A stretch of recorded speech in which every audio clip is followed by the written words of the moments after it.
El sábado por la mañana es un buen momento para entender la realidad desde un nuevo punto de vista, sin la urgencia de la semana. Las ideas se desarrollan, las voces se escuchan y las preguntas encuentran tiempo. Nube de palabras. Con Diego Senkman y Carlos Manzoni. Entrevistas con personalidades destacadas sobre los temas que importan, con un enfoque claro, cercano y sin prisa. Nube de palabras. Hasta las 8 por Now. 97.9. Actualidad, más música pensada para vos.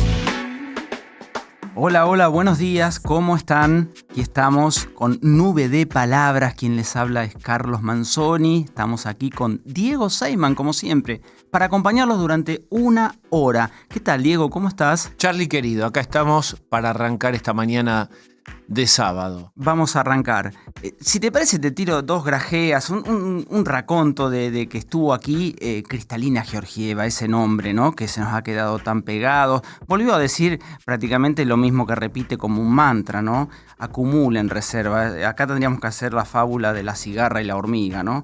Bueno, hay que ser previsor y acumular. El fondo sigue repitiendo eso, la letra chica, por supuesto, no la vamos a conocer tan fácilmente. También visitó Vaca Muerta, que relacionado con las reservas tiene mucho que ver. Y Georgieva dijo dos cosas, ¿no? Una es, no van a necesitar un nuevo préstamo el año que viene, no van a necesitar un nuevo desembolso. Que ahí hay dos interpretaciones, o te está elogiando diciendo vas muy bien, no nos vas a necesitar, o diciendo ni se les ocurra pedir porque no hay. Anticipándose, ¿no? Como aquellos viejos mañeros que sabían cómo no darte un cigarro. En los pueblos había mucho de eso, ¿no? Que muchas veces se anticipaban a la pedida. ¿Cómo era? Mucha gente estaba, ¿viste? Y eran expertos en sacar el cigarro prácticamente encendido.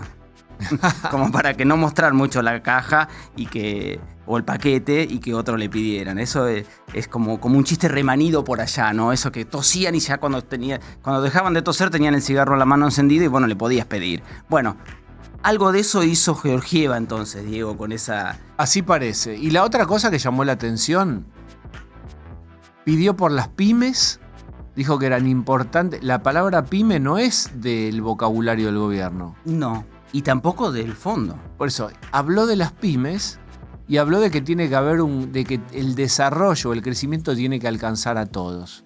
Es decir, corrió por izquierda al gobierno, si vos querés. Sí. Doña Georgieva nos dejó esos... Pero en la general acompaña claramente el rumbo del gobierno. No, en la general acompaña y también se conoció, Diego, esta semana que el Citibank, el banco estadounidense, también elogió la marcha de la economía en la Argentina. Como siempre, ponen recaudos en cuanto al riesgo político, ¿viste? Eso siempre está en la letra, en el agregado, pero están de acuerdo con el superávit fiscal, con la baja cómo van llevando la baja de la inflación.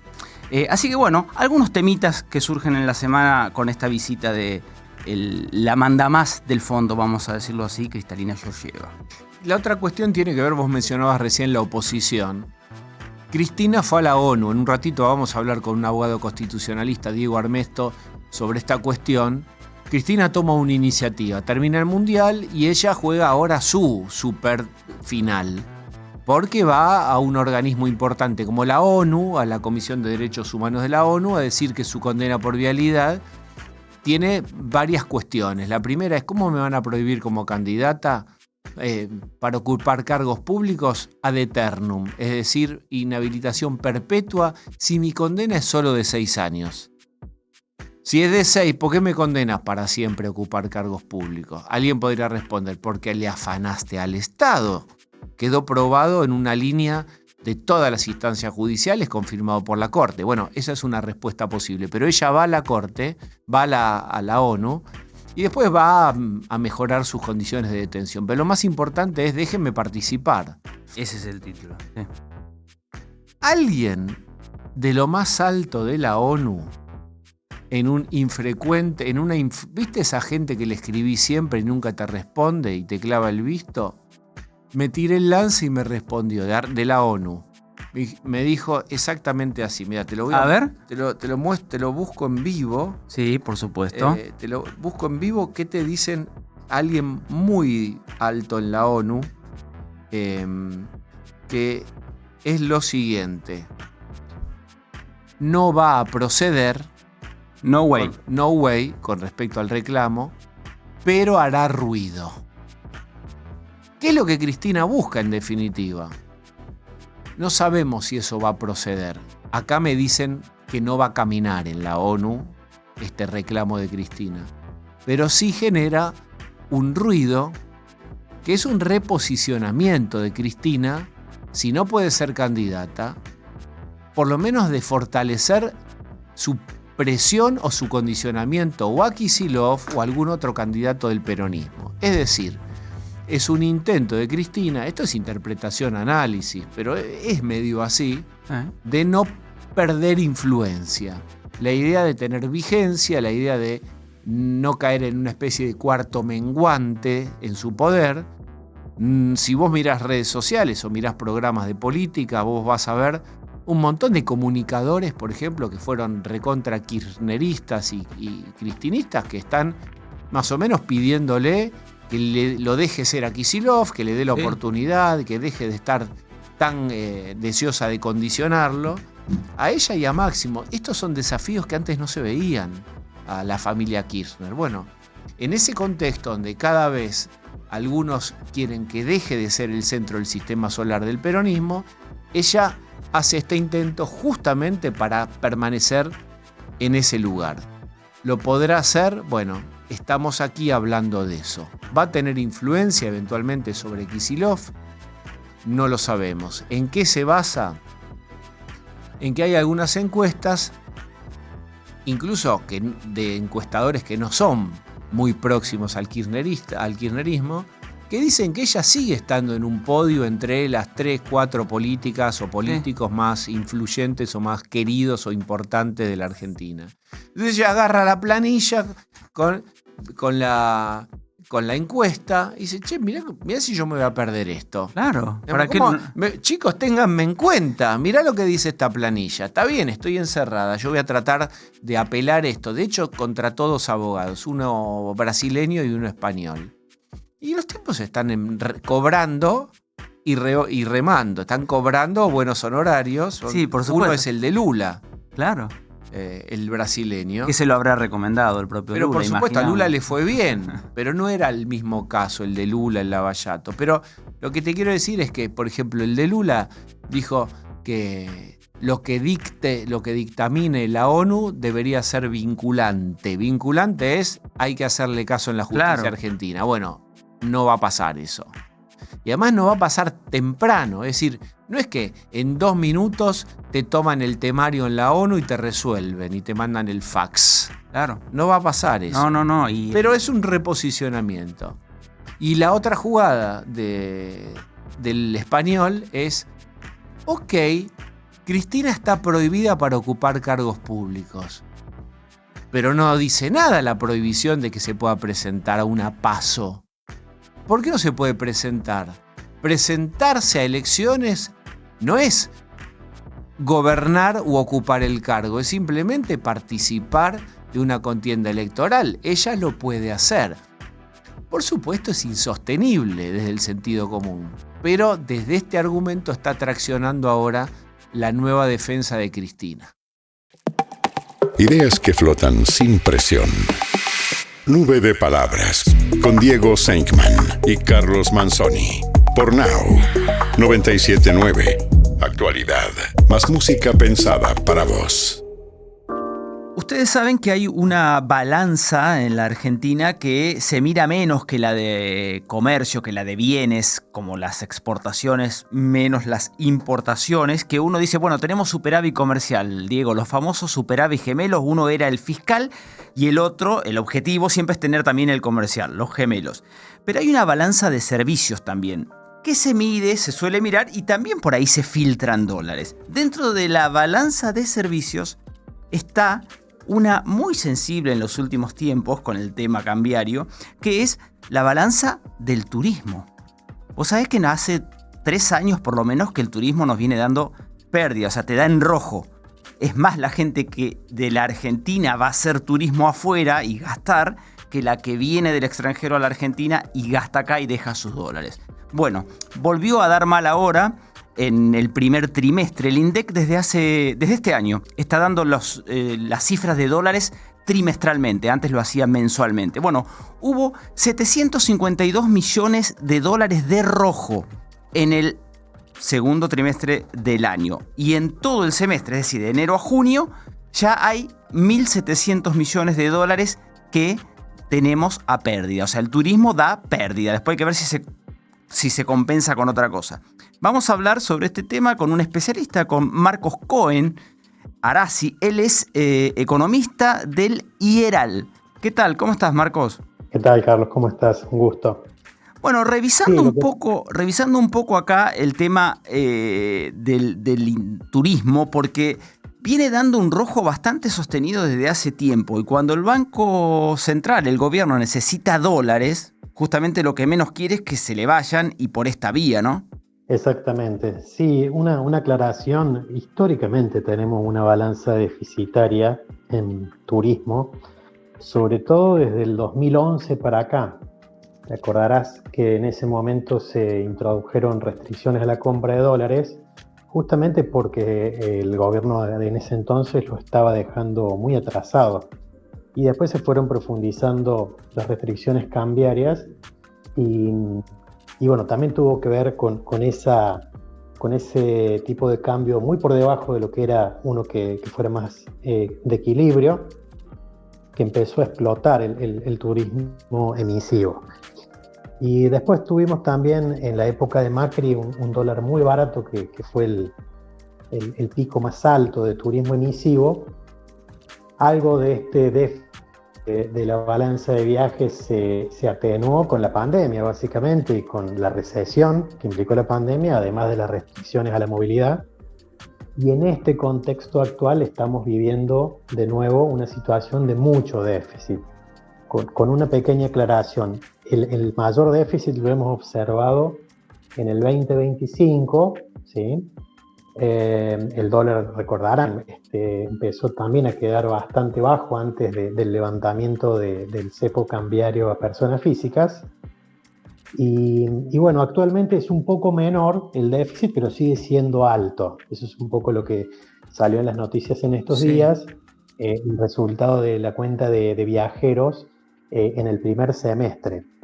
¿Por qué es un poco menor el déficit? Hay algo de buenas noticias, ¿sí? Para que no sea tan negativo el panorama. El emisivo en realidad este año está siendo un poco menor que el año anterior. Salimos menos argentinos afuera. Salimos menos sin lugar a dudas. Hay una cuestión de segmentación. El turismo emisivo terrestre se desplomó, ¿sí? Cayó cerca de 30%. O sea, el que sale en auto, el que sale en colectivo. En cambio, el aéreo sí sigue creciendo. ¿Sí? El turismo emisivo aéreo, este año ha sido 10% más que el año pasado. Y por el lado del turismo receptivo, el ingreso de turistas internacionales al país, también tenemos una buena noticia en términos de la balanza turística y en términos de actividad. Tenemos más turistas extranjeros. Son un 7% más los turistas del resto del mundo que han venido a Argentina en el primer semestre, comparado con el primer semestre del 2025, y sobre todo está creciendo mucho el aéreo, ¿sí? También cerca de 20% de incremento en el turismo receptivo aéreo. O sea, vienen más americanos, vienen más brasileros, vienen un poco más de europeos, que vienen básicamente en avión. Es un turismo de ingreso medio alto, ¿sí? Por eso digo, es una buena noticia que se modere un poco el déficit, que se modera por las dos vías, ¿no? Porque disminuye un poco el emisivo y porque aumenta un poco el receptivo, y también para la actividad económica interna en el turismo, esencialmente, y todos los encadenamientos que implica, porque bueno, cuando tenemos récord de emisivo normalmente se siente en un menor nivel de turismo interno, ¿sí? Lo mismo cuando el turismo receptivo no viene porque estamos muy caros, también se hace sentir, especialmente en las zonas que son más habituales para el turismo internacional. Hablamos con Marcos Cohen, es economista de IERAL. Marcos, debemos decir algo, porque acá lo que importa no es cuánta gente entra, cuánta gente sale, es cuántos dólares entran, cuántos dólares salen. Entonces, ¿Está calculado cuánto de lo que gastan en el exterior los argentinos lo hacen con tarjeta, es decir, usando los dólares del central? Porque acá está el tema, digamos. ¿Cuánto de lo que gasta la gente se la lleva del canuto en negro, suponete, y cuánto es pagos con tarjeta o lo que sea del blanco y que puede entonces, vamos a decirlo así, meterse con las reservas? ¿Estoy diciendo bien? Así es, ¿sí? Perfecto, Diego. Creo que Así ahí te es, va a no, responder sí. Marco porque es algo que estamos hablando, sí. Es muy claro. A nivel anual, sin dudas, es decir, sin cuestiones de dónde salió la plata, si lo compraron al central, si lo tenían guardado, la salida está en torno a un neto de 7.000 millones de dólares. Eso fue lo que salió el año pasado. En este año entiendo que se va a moderar un poco. Pero ¿por qué te aclaro esto? Independientemente de si usó la tarjeta, si usó el canuto, porque cuando vos tenés, como existe hasta hoy, que pagando con tarjeta tenés una percepción, un anticipo de impuestos, la gente naturalmente termina yendo a comprar, lo compra desde una aplicación cualquiera al dólar oficial, porque no hay restricción a la compra de personas físicas, y esos dólares, sea que los compró en el momento, sea que los había comprado antes, en definitiva, es una salida de divisas del país, ¿sí? Entonces, independientemente de si el medio de pago es la tarjeta y después se paga con dólares para evitar la percepción, todo esto tiene repercusión en las reservas del Banco Central. Obviamente, si eran dólares comprados con mucha antelación, posiblemente no estén disminuyendo las reservas ahora, las habían disminuido antes. ¿Sí? Claro. Pero el nivel aproximado es ese, es una salida de dólares bruta, es decir, lo que gastan los argentinos en el exterior. El año pasado fue 12.000 millones de dólares, este año puede ser un poco menos, pero no mucho menos porque hay menos viajeros pero gastan más. Ese es un detalle que también revela las estadísticas. En especial, por ejemplo, los que viajaron al Mundial obviamente gastaron mucho más que en un viaje tradicional. En junio y en julio, que todavía no hay datos, y hay que netear el ingreso de turismo internacional, que es aproximadamente 5.000 millones de dólares. No es despreciable, ¿sí? No es despreciable en el sentido que es, como otros sectores, un generador de divisas. En este caso, el segmento de turismo receptivo, que va mucho a Ciudad de Buenos Aires, al norte, a las cataratas, Ushuaia, Bariloche, a Mendoza, hay muchos enclaves dentro de Argentina que tienen una gran afluencia de turismo internacional. Entonces, en el neto, esos 12.000, que pueden ser un poco menos en el 2026, se compensan con esos 5.000 de divisas que ingresan los turistas extranjeros, que es como si fuera una exportación, para que lo entienda. Pero puedo hacer una pregunta a los dos, a Charlie también, para que todos entendamos esto.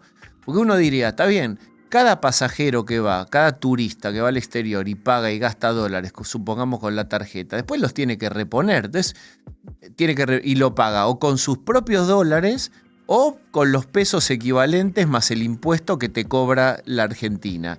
Entonces, ahí, y después, digamos, eso volverá a comprar dólares el central o lo que sea con los pesos que el turista le devolvió. Entonces, ¿dónde está el déficit? Yo sé que es torpe mi pregunta y muy básica, pero así podemos entender cómo se produce ese agujero. Bueno, el déficit tal vez se puede entender como ocurre en otros casos, por ejemplo, también en el caso de los autos. Argentina tiene fábricas de autos, exporta camionetas, pero al mismo tiempo los argentinos en general consumen, adquieren vehículos que no son producidos acá. Y la cuenta da deficitaria porque no producimos todo lo que consumimos. En el caso del servicio turístico ocurre algo similar. Coexisten las dos cosas. El turismo interno, por supuesto, que se desarrolla en el país, no moviliza, no afecta las reservas. El turismo receptivo que trae dólares y el emisivo que implica salida de dólares. Indefectiblemente ese gasto afuera implica un saldo neto desfavorable para las reservas tarde o temprano, ¿sí? Yo quisiera también aclarar que estos, yo dije, 7.000 millones de dólares el año pasado, posiblemente este año al final del año terminemos con una salida neta menor a 7.000 millones de dólares, en definitiva es algo que tampoco es extremadamente significativo comparado con otros flujos. Ejemplo, los argentinos compran para guardar, para ahorrar, cerca de 2.000 millones de dólares mensuales, o sea que en un año serían 12.000 o más. Sí. El famoso en el colchón, los que están fuera del sistema, claro, que justamente siempre el gobierno quiere tentar para que los pongas dentro del sistema. Bueno. O sea, parte de esos tal vez terminan pagando las tarjetas del turismo, es cierto. Y después hay otro flujo mucho más importante que es el de importaciones. Argentina importa alrededor de 6.500, 7.000 millones de dólares mensuales. O sea, el saldo deficitario del turismo en un año es aproximadamente lo que demandamos de, principalmente, bienes de capital, bienes intermedios, piezas, y en una parte también importante, pero minoritaria, bienes de consumo finales, terminados. Entonces esos son un poco los números principales. Si vos me preguntás dónde está el problema, yo no lo vería solamente por una cuenta deficitaria que tiene que ver con que los argentinos salen al exterior. Sí hay una cultura de salir al exterior a hacer turismo más importante que en otros países. O sea, tenemos en nuestro ADN los argentinos esta inclinación. Creo que viene ayudada por los fenómenos recurrentes de atraso cambiario, ¿sí? Hay que aclararlo también. Pero además de eso, me parece que hay que mirar mucho qué es lo que tenemos para mejorar en turismo receptivo.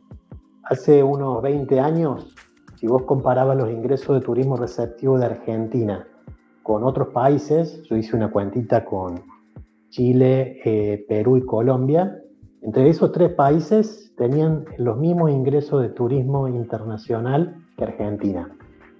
Y hoy por hoy, es decir, 20 años después, tienen el triple que Argentina. Sí. Entonces, en definitiva, esa cuenta deficitaria habría que examinar qué es lo que podemos hacer para mejorar todavía, y mucho, para hacer más sustentable el crecimiento del turismo internacional, y que cuando hablemos de que hay muchos argentinos en el exterior, no sea una noticia, digamos, que nos ponga en alerta, sino que tiene que ver con un ida y vuelta, ¿sí? Con claro, un flujo que es para los dos lados. De hecho, el turismo receptivo que les decía que está mejorando mucho este año, en parte tiene un beneficio que viene de la mano de la buena conectividad. Y esa buena conectividad tiene que ver con el emisivo. Es decir, si no están los dos flujos creciendo, posiblemente sea más difícil que crezcan ambos. Totalmente, clarísimo, Marcos. Sí, tiene que crecer el receptivo, más que tratar de ponerle una traba como se hizo en algún momento al emisivo o a la salida de dólares y demás. Te agradecemos mucho esta conversación, Marcos. Bueno, dale, un gusto, cuando quieran. Un abrazo grande. Fue Marcos Cohen, economista de IERAL. El sábado se piensa distinto. Nube de palabras. Con Diego Senkman y Carlos Manzoni. Por Now 97.9.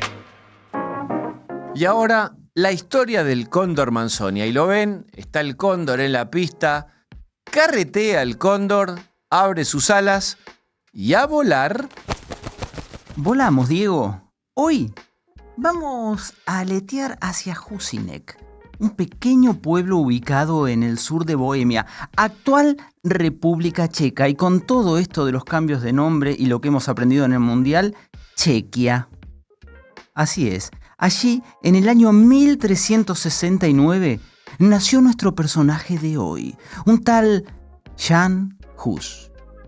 Siglo XIV, recordemos, proveniente de una familia de campesinos pobres, buscó refugio en la religión y decidió convertirse en sacerdote.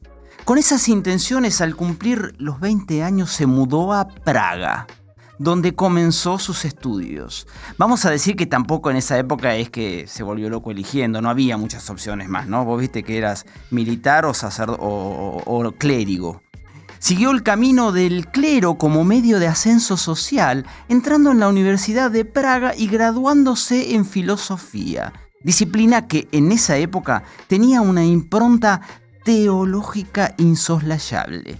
Sus enseñanzas y contactos le valieron el cargo de decano en esa universidad. Enseguida trepó, lo que ya habla de su capacidad intelectual fuera de lo común. Luego de hacer carrera como profesor, Hus fue ordenado sacerdote en 1400, redondito, logrando un año después ser nombrado decano de la Facultad de Artes.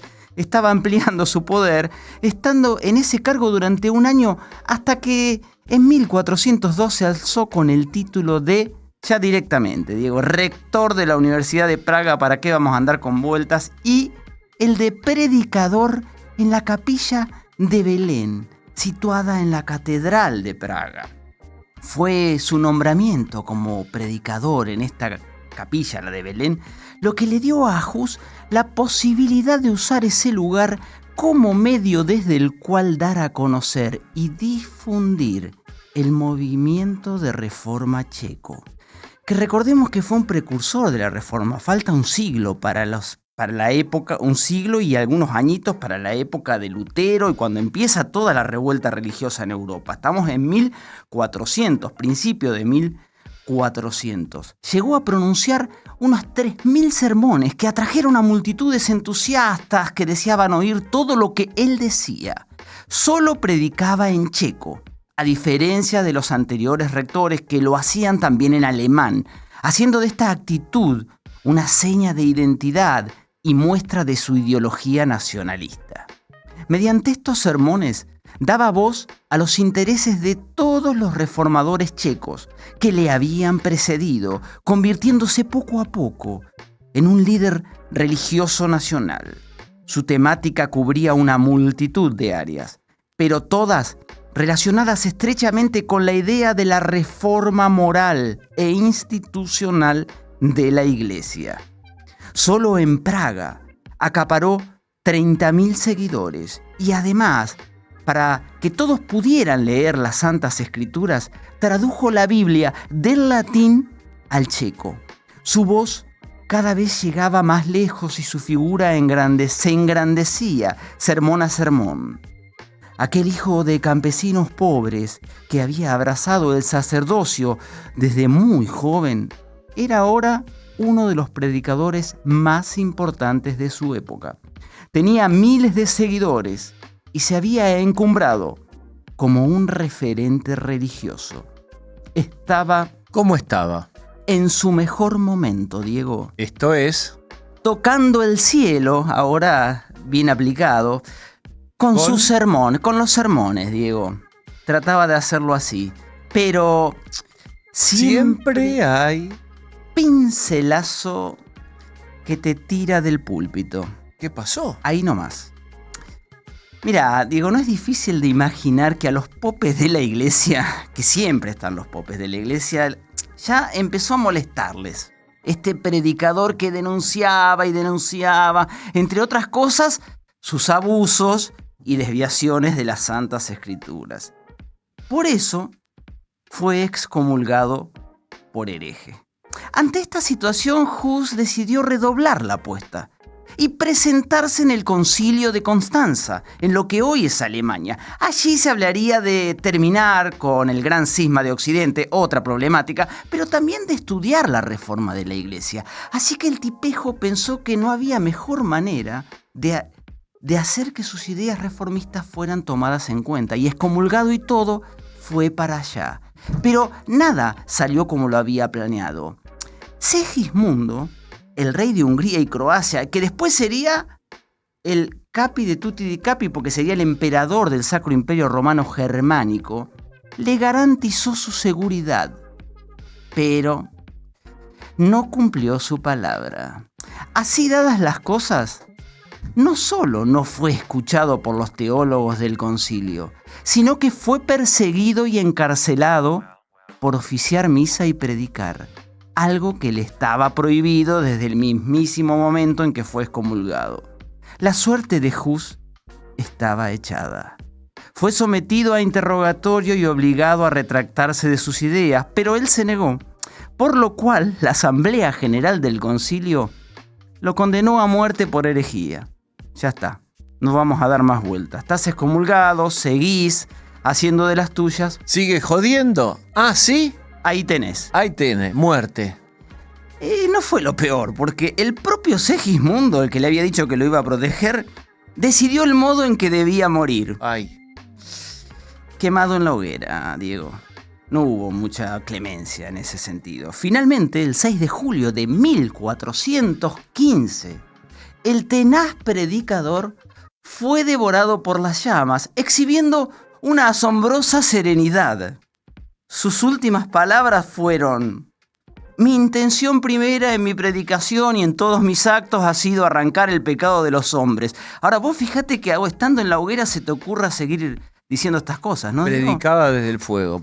Tremendo. Y agregó: estoy presto a morir con alegría. Anda a saber, en la verdad del Evangelio que he escrito, enseñado y predicado según la tradición de los santos doctores.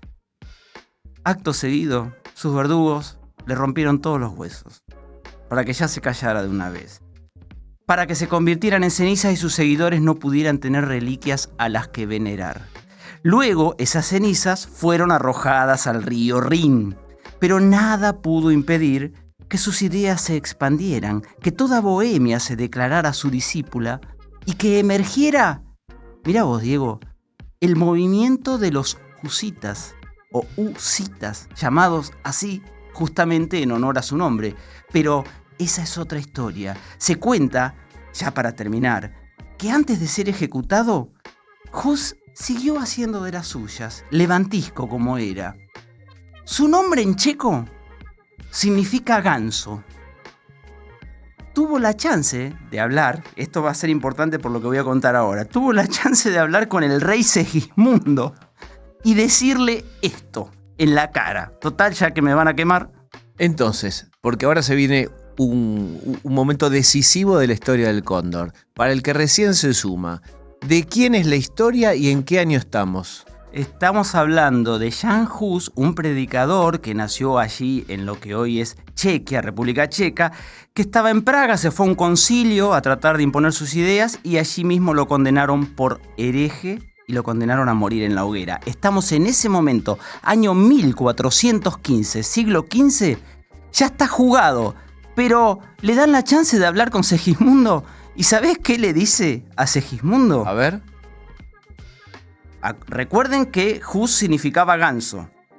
El tipejo le dice: vas a asar a un ganso, pero dentro de un siglo te encontrarás con un cisne que no podrás asar. Y efectivamente, 100 años después, apareció ese cisne, que para quienes interpretan la profecía, no fue otro que Martín Lutero, el hombre que inició, ahora sí, la reforma religiosa que se propagó por toda Europa y llevó a un cisma a la Iglesia Católica y podemos agregar, sin ser grandilocuentes, cambió la historia del mundo. Martín Lutero, en 1517, hace 500 años y chirolas, Diego, de esto. De Lutero, un siglo después que muriera Jan Hus. El ganso, el cisne, el cisma. Así Hermosísima la historia de hoy del cóndor Manzoni. Conversaciones que se toman su tiempo. Nube de palabras. Con Diego Senkman y Carlos Manzoni. Por Now. 97.9. Actualidad. Más música pensada para vos. Cristina Kirchner intenta volver al centro de la escena y entonces está apelando en la Comisión de Derechos Humanos de Naciones Unidas su condena por vialidad, está pidiendo que le morigeren las condiciones de la prisión domiciliaria y sobre todo, y lo más importante, es que le levanten la prohibición electoral. Quiero ser candidata. Vamos a hablar con Diego Armesto, que es abogado constitucionalista. Hola Diego, ¿cómo estás? Hola, buen día, ¿cómo le va, Diego? ¿Cómo anda, Charlie? ¿Bien? Muy bien. ¿Puede caminar Bueno. esto en Naciones Unidas?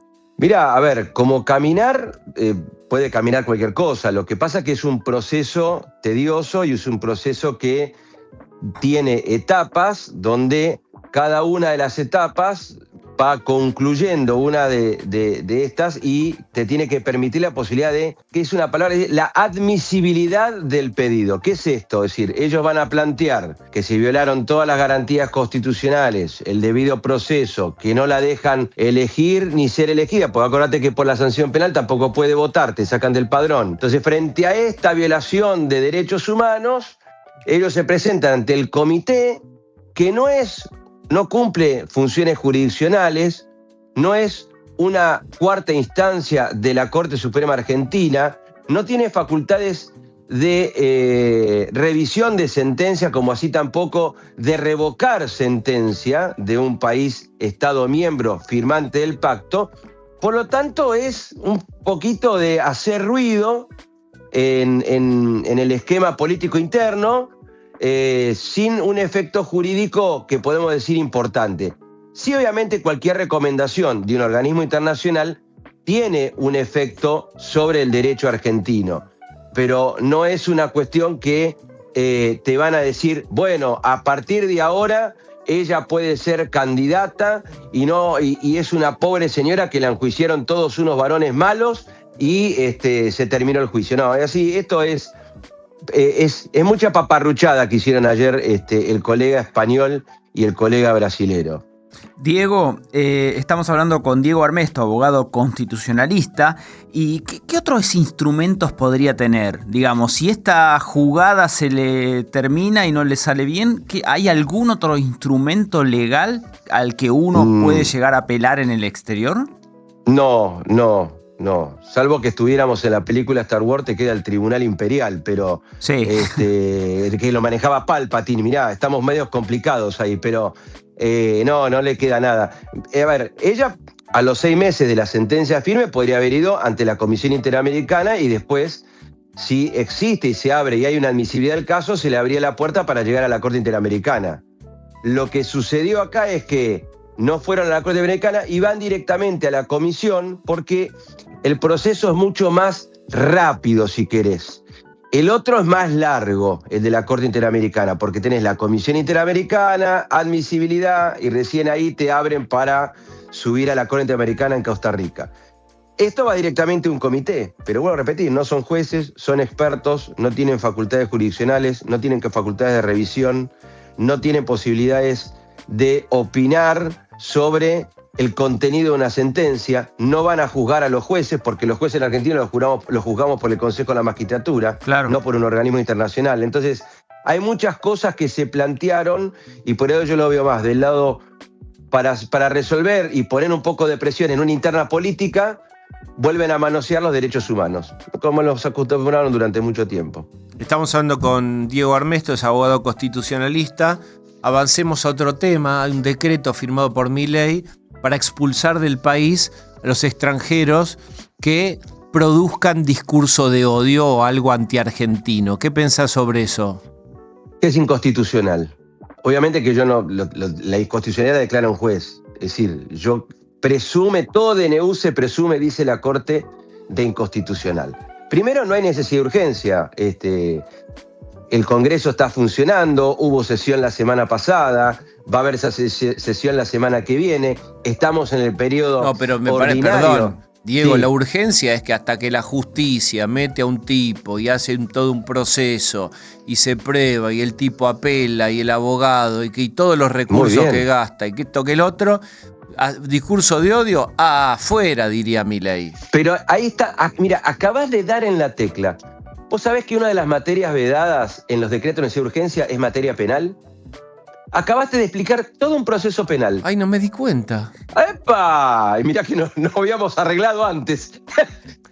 Pero Ahora, ¿no se puede hacer eso? no, el 99.3 te dice que materia electoral, materia penal y materia tributaria está vedado al DNU. Entonces, ¿qué hacen? Enmascaran un proceso de expulsión de extranjeros. Primero vos tenés que definir en la ley de migraciones, que es lo que modifican, el artículo 29 y el artículo 30, donde establece determinados parámetros por el cual el extranjero no puede estar en Argentina. Pero acá te agregan el discurso de odio. Entonces, ¿cuál es el discurso de odio? ¿Quién define el discurso de odio? ¿Quién tipificó el discurso de odio? Entonces vos lo dejás a la discrecionalidad del funcionario público del momento para decir, ¿sabe usted? En este momento esto para mí es discurso de odio. Entonces váyase de la Argentina. Y me parece que el debido proceso y las garantías, volviendo al primer tema que me preguntaste, también tiene que estar en esta cuestión. Hay un fallo de 1932 de la Corte Suprema, que es Transportes Chaco, donde la Corte Suprema establece claramente la necesidad de establecer determinados parámetros y respeto al debido proceso y la defensa en juicio cuando vos expulsás a los extranjeros. Se discutía en aquel momento una ley de expulsión de extranjeros, también la ley 41-11, si no me equivoco, donde obviamente la Corte de aquel momento resolvió dándole validez a la normativa, pero marcando pautas de, bueno, debido proceso, defensa en juicio, permitirle decir ahora, ¿quién te dice hoy a vos que es discurso de odio? Como dice el considerando el decreto, el 13.5 de la Convención, bárbaro, ¿qué es discurso de odio? Si la responsabilidad en el discurso es ulterior, nunca, entonces termino cayendo en una censura. Pero no estás garantista, Diego Armesto, perdón, ¿eh? Garantistas somos todos. No. Porque yo siempre voy a defender el artículo 18 de la Constitución Nacional, que es el proceso de garantías. Es decir, yo me centro solamente en la Constitución, los tratados internacionales y la jurisprudencia de la Corte. Cuando cambien todo eso, vamos para adelante.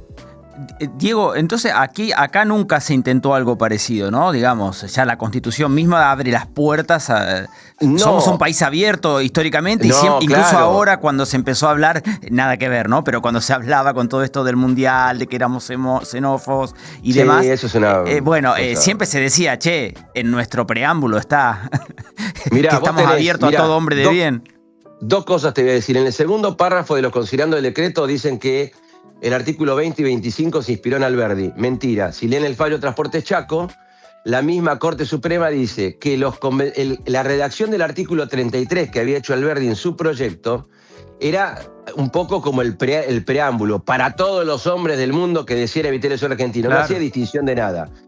Pero el convencional de 53, fíjate que en el 20 y el 25 te habla de la inmigración europea, que cambia muchísimo a lo que decía Alberdi en el 33, vengan todos los que quieran venir a laburar. Entonces, vos tenés una política en Argentina donde siempre se caracterizó de ser un país de puertas abiertas. Obviamente que tenemos nuestras leyes, tenemos nuestra legislación y aquel que no viene a trabajar, a invertir, que esto que otro, afuera. Ahí obviamente 100% con lo que dice el presidente. Pero siempre dentro de los parámetros establecidos, dentro de los procesos legales que están establecidos en nuestra Constitución y en nuestra legislación. No podés permitir el atropello. El atropello terminás cayendo en cosas que después nos vamos a arrepentir. Pero está bien. ¿Y qué propondrías? Ahora, en este humilde acto, te nombro a vos ministro de Justicia. ¿Qué harías con esto? ¿Resolver el problema de los discursos de odio? Muy bien, es muy fácil. Primero mandaría ese decreto, lo transformaría en un proyecto de ley y cumpliría con lo que establece el artículo 30 de la Convención Americana de Derechos Humanos. Toda limitación de derechos tiene que hacerse por una ley formal, una ley sancionada por el Congreso. Entonces, ¿pero qué dice la ley? Decime, porque vamos todos a ser muy viejitos hasta que eso se sancione. Vos vas muy lento, Diego Armesto. Hay que resolver rápido. Un tipo te está...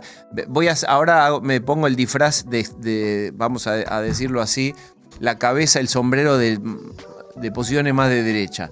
Y vos decís, este tipo viene a Argentina, un país de puertas abiertas, para todo aquel que quiera habitar el suelo argentino, etc. El tipo viene, ahora soy recontra de derecha y te digo, usa servicios públicos, etc. y encima genera discurso de odio contra Argentina. ¿No está siendo muy contemplativo con un tipo que hace eso con Argentina, que le abre las puertas? No, pero por eso te digo, es decir, la solución, es decir, del decreto, que no hay necesidad de urgencia, porque no tenés quien te defina el discurso de odio. Es decir, ¿qué va a ser un funcionario administrativo que tiene una discrecionalidad de decir esto es discurso de odio, este no es discurso de odio? Los discursos de odio son de ambos lados.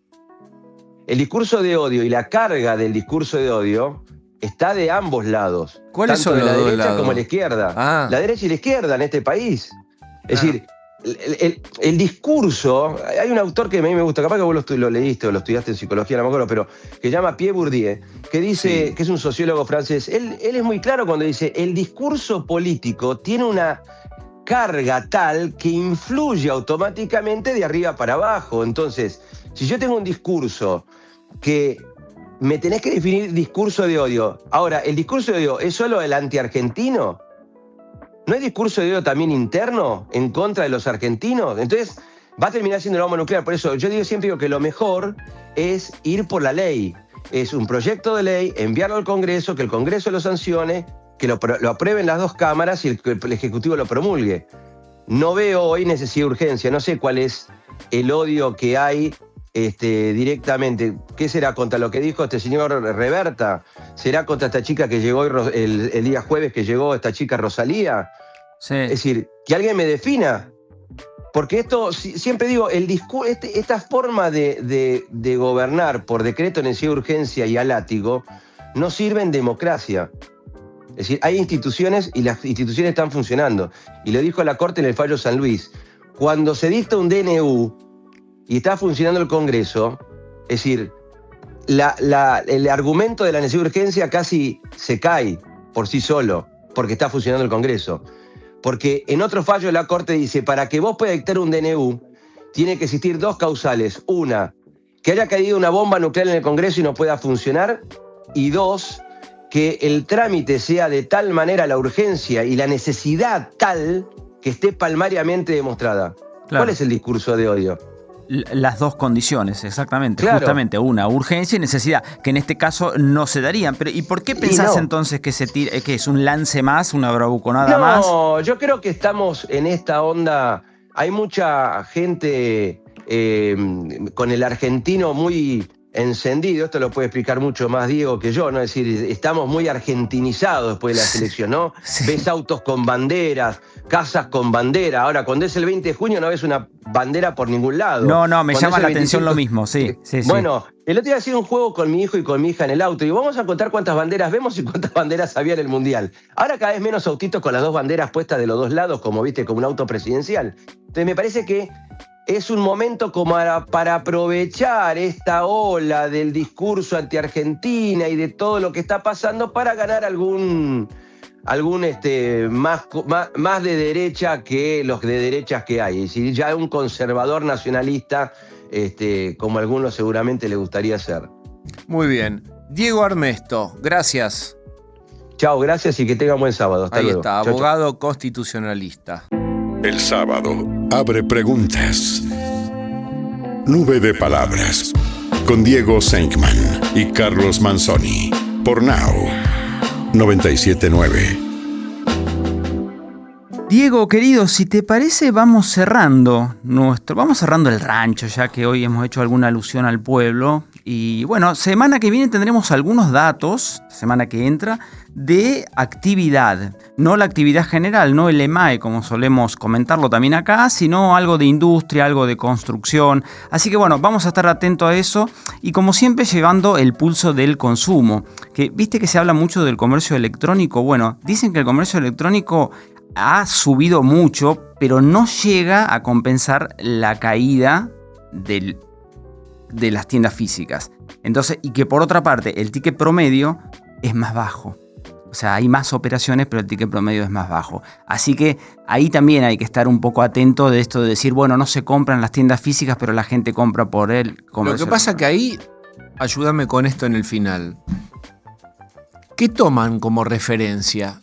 Porque el gobierno dice, ¿qué vas a tomar? 2023, el consumo de 2023, de esa espiral inflacionaria donde la gente iba a comprar cualquier cosa y estaba ese consumo con anabólicos de la inflación, donde la gente se sacaba los pesos de encima y compraba un lavarropa de más y se lo guardaba en el galponcito para después revenderlo porque convenía eso en vez de guardarse los pesos. Entonces, viste que está esta discusión de ¿contra qué lo medís? ¿Cuál es la base de comparación? Sí. Exactamente. Bueno, pero está ahora... claro que hay sectores que están más fríos, pero está bueno también decir, bueno, ¿y cuál es la temperatura exacta? Porque la de 2023 era un recalentamiento pre-hiperinflacionario o por lo menos muy inflacionario. Sí, mira, yo hice algunos datos del INDEC, los analicé en cuanto a venta de supermercados, shoppings, que lo suele sacar también en el INDEC, y los autoservicios mayoristas. Y ahí, si bien en el interanual, que es esto que vos preguntás, la base de comparación te sigue dando mal, mes a mes es como que crecen las ventas. O sea, comparado contra el mes anterior van creciendo. O sea que a lo mejor en algún momento se termina esto de acomodar y ya esa base de comparación, como decimos, ya respecto del año pasado, no va a ser tan mala. Así que bueno, un punto de esperanza, un poquito de optimismo, así como hacemos con la inflación, que de a poquito va bajando, aunque nos sigue pareciendo alta en general. Con el consumo pasa algo parecido. Hay signos de que se va recuperando, pero lentamente.